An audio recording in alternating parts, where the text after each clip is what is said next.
अगर आपकी पुत्र प्राप्ति की कामना है, आपकी शादी को काफ़ी समय हो गया है, करीब 5 साल 10 साल या उससे भी ज़्यादा हो गए हैं और अभी तक अगर आपको संतान सुख नहीं प्राप्त हुआ है, आपने कई उपाय भी कर लिए हैं, कई पूजा पाठ भी कर लिया है और आपने डॉक्टर को भी दिखा दिया है, डॉक्टर ने आपसे बोला है कि आप शारीरिक दृष्टि से पूरी तरीके से स्वस्थ हैं, आप संतान की प्राप्ति कर सकते हैं और साथ ही साथ ना ही आपके पति में ऐसी कोई कमी है जिससे कि आपको संतान सुख ना मिल पाए, लेकिन फिर भी अगर आपकी जो कुंडली होती है उसमें दोष होते हैं तो जिसके कारण संतान सुख से आप वंचित रह जाते हैं, आपके घर में जो वंश की वृद्धि है वो रुक जाती है।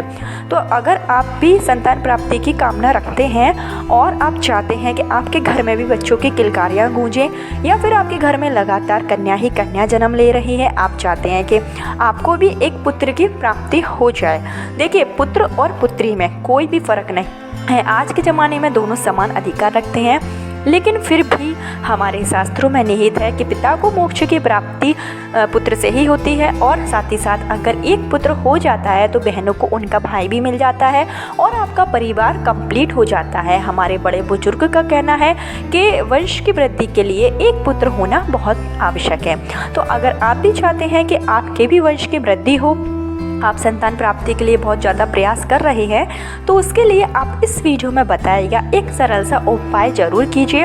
इस उपाय को करने से आपकी जो संतान प्राप्ति में समस्याएं आ रही हैं वो दूर हो जाएगी और अति शीघ्र आपके संतान प्राप्ति के योग बनने लगेंगे। आपको जो ये उपाय करना है वो आपको करना है गुरु प्रदोष के दिन। देखिए, जो प्रदोष होता है वो हर महीने में आता है, लेकिन जो गुरु प्रदोष होता है उसकी एक अलग ही महिमा होती है। हर बार के हिसाब से प्रदोष का महत्व भी अलग अलग हो जाता है। जो गुरु प्रदोष होता है उस दिन अगर हम उपाय करते हैं, सच्चे मन से पूजा पाठ करते हैं, तो हमारे वैवाहिक जीवन में जो भी परेशानी होती है, हमारे दाम्पत्य जीवन में किसी भी तरह की अगर परेशानी है, जैसे कि संतान प्राप्ति नहीं हो रही है, घर में कष्ट है, आप बहुत ज़्यादा परेशान हैं, तो उस सब के लिए गुरु प्रदोष का जो दिन है वो सबसे अच्छा माना जाता है। और साथ ही साथ गुरु प्रदोष का महत्व तो देखो है ही, और गुरु प्रदोष जो कि सावन के महीने में पड़ रहा है और सावन का महीना जो कि भोलेनाथ को समर्पित है, सावन के महीने में गुरु प्रदोष का होना ये एक आपके लिए बहुत ही अच्छी बात है कि आपको इस दिन उपाय करने का मौका मिला, और तो इसलिए आप इस दिन का लाभ जरूर उठाएं। गुरु प्रदोष के दिन आप इस वीडियो में बताया गया सरल सा उपाय जरूर करें, जिससे कि आपकी पुत्र प्राप्ति में जो भी बाधाएं आ रही हैं, जो भी आपके ऊपर बंधन है, वो अवश्य ही दूर हो जाए। किस तरीके से आपको उपाय करना है, क्या क्या चीज़ों की इसमें ज़रूरत पड़ेगी, संपूर्ण जानकारी आपको इस वीडियो में दी जाएगी। लेकिन आगे वीडियो शुरू करने से पहले हमेशा की तरह आपसे मेरा निवेदन है कि अगर अभी तक आपने मेरा चैनल महादेव के उपाय को सब्सक्राइब नहीं किया है तो चैनल को सब्सक्राइब जरूर कर लीजिए। वीडियो पसंद आए तो लाइक कीजिए और कमेंट बॉक्स में शिव जी का कोई सा भी प्यारा सा नाम जरूर लिखें, जिससे कि श्रावण के महीने में भोलेनाथ की कृपा आप पर बरस सके। तो देखिए कि अगर आप गर्भ धारण करती हैं और गर्भ धारण करने के करीब 3 से 4 महीने के बाद आपका बार बार गर्भपात हो जाता है, मिसकैरेज हो जाता है, इस तरीके की अगर आपके साथ परेशानी है तो फिर आप यह उपाय जो है वो ज़रूर कीजिए, आपको इससे बहुत ज़्यादा लाभ मिलेगा। देखिए, और मैं जो आपको उपाय बता रही हूँ इसमें आपका कोई भी साइड इफ़ेक्ट नहीं है, आपको ईश्वर का आशीर्वाद ही प्राप्त होगा। तो हमारे शास्त्रों में और हमारे जो ज्योतिष शास्त्र होते हैं, हमारे जो ज्योतिष होते हैं, वो ऐसे कई उपाय बताते हैं जिसको अगर आप करते हैं तो इससे आपका बिना साइड इफ़ेक्ट के आपको जो है पॉजिटिव रिजल्ट ज़रूर मिलेगा, ईश्वर की कृपा आप पर ज़रूर बनेगी। तो आपको जो उपाय करना है, सबसे पहले मैं आपको बता दूं कि इस बार जो गुरु प्रदोष है वो 1 अगस्त के दिन पड़ रहा है। 1 अगस्त के दिन पड़ने वाला जो गुरु प्रदोष है, यानी कि कल सावन के महीने में गुरु प्रदोष पड़ रहा है और 1 अगस्त को पड़ रहा है, तो आपको यह उपाय जो है वो कल ही करना होगा। इनकेस अगर आपके पास ये वीडियो कल के बाद पहुंचती है तो उस स्थिति में जब भी गुरु प्रदोष आए, जो भी महीने में आए, उस गुरु प्रदोष के दिन आप यह उपाय जरूर करें। आपको क्या करना है कि जो भी स्त्री संतान प्राप्ति की कामना करती है उसे इस दिन सुबह जल्दी उठ जाना है, नहा धोकर आपको साफ सुथरे वस्त्र जो है वो धारण कर लेने हैं। गुरु प्रदोष के दिन अगर आप पीले कलर के वस्त्र पहनते हैं तो ये बहुत ही अच्छा माना जाता है, इससे गुरु भगवान की कृपा आप पर रहती है। तो आप पीले कलर के ही वस्त्र धारण करें और उसके बाद में आपको क्या करना है, इस उपाय के लिए आपको कहीं जाने की ज़रूरत नहीं है, आप अपने घर पर ही रहकर बहुत ही सरल विधि से इस उपाय को कर सकते हैं। इस उपाय के लिए आपके पास होना चाहिए गणेश जी की मूर्ति। फ़ोटो नहीं चलेगी। आपके पास गणेश जी की मूर्ति है, चाहे फिर वो पीतल की हो, अगर चांदी की है, किसी भी तरीके की आपके पास गणेश जी की मूर्ति है तो उसका आपको इसमें प्रयोग करना है। और साथ ही साथ आपको लेना है 1 कटोरी हल्दी। जो आप 1 कटोरी हल्दी लेंगे वो आप गंगा जल से थोड़ा सा घोर लेंगे। उसका एक गाढ़ा सा आपको पेस्ट बना लेना है। पेस्ट पतला नहीं करिएगा, ये बात थोड़ा सा आप ध्यान रखें। तो 1 कटोरी में आप जो पिसी हुई हल्दी होती है उसको घोल लेना है, गंगा जल से आप घोरिएगा।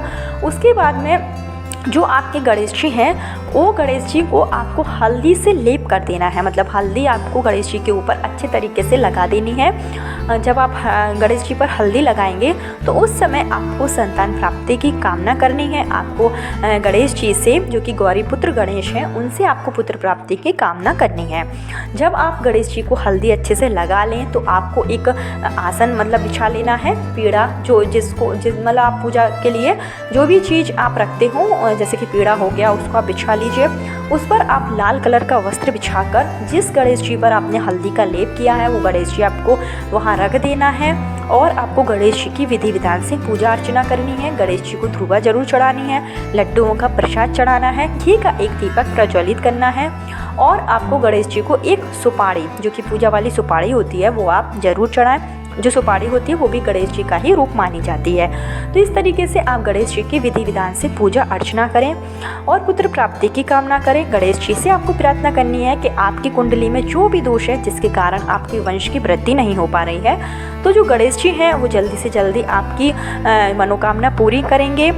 गणेश जी जो कि विघ्नहर्ता होते हैं, देवों में सबसे पहले गणेश जी की पूजा की जाती है। तो आपको गणेश जी की इस तरीके से पूजा अर्चना जरूर कर लेनी है। उसके बाद में आपको बनाना है पंचामृत। 1 कटोरी आप पंचामृत बनाइए। उसमें आप दूध, दही, शहद, घी, गंगा जल 5 चीज़ों से मिश्रित आपको पंचामृत बना लेना है। पंचामृत को आपको ज़्यादा पतला नहीं करना है, थोड़ा सा गाढ़ा ही रखिएगा। और इस पंचामृत से आपने जो गणेश जी बनाए हैं, मतलब जो आपने गणेश जी पर हल्दी का लेप किया है, वो गणेश जी का आपको इसमें अभिषेक कराना है। जब आप गणेश जी का इस पंचामृत में अभिषेक कराएंगे तो आपको इस मंत्र का जाप करना है, ओम उमा पुत्राय नमः। ओम उमा पुत्राय नमः, इसका आप 11 बार, 21 बार या फिर 108 बार जाप कीजिए। जाप करते समय आपके मन में जो विचार होना चाहिए वो सिर्फ ईश्वर का विचार होना चाहिए, पुत्र प्राप्ति की कामना होना चाहिए। कोई भी नेगेटिव थिंकिंग आप अपने मन में ना लाएं। जब आप गणेश जी का अच्छे तरीके से अभिषेक कर ले, उसके बाद में पुनः आपको गणेश जी को रख देना है और गणेश जी से हाथ जोड़कर दोबारा आपको प्रार्थना करनी है कि आपके पुत्र प्राप्ति के योग जल्दी से जल्दी बन जाएं। उसके बाद में जो आपने पंचामृत बनाया है वो पंचामृत को आपको, जैसे कि आप उपाय करेंगे सुबह के टाइम, ये जो आपको उपाय करना है वो सुबह 11 बजे से पहले आपको कर लेना है।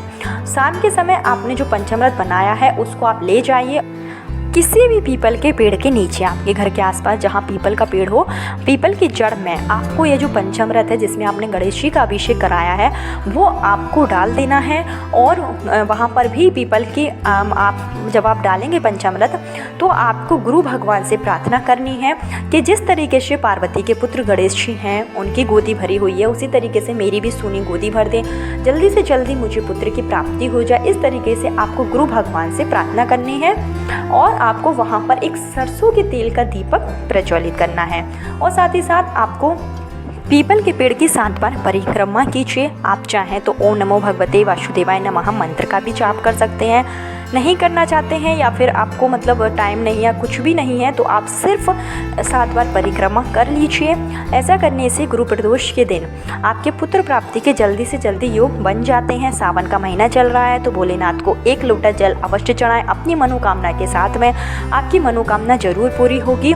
साथ ही साथ गुरु प्रदोष के दिन आपको गुरु भगवान का भी आशीर्वाद मिलेगा। आपकी कुंडली में गुरु ग्रह मजबूत होगा, जो कि दाम्पत्य जीवन के लिए सबसे महत्वपूर्ण माना जाता है। गणेश जी के इस उपाय से आपको संतान की प्राप्ति जरूर होगी। कल फिर मिलती हूँ नए वीडियो नए उपाय के साथ। जब तक के लिए हर हर महादेव, श्री शिवाय नमस्तुभ्यम।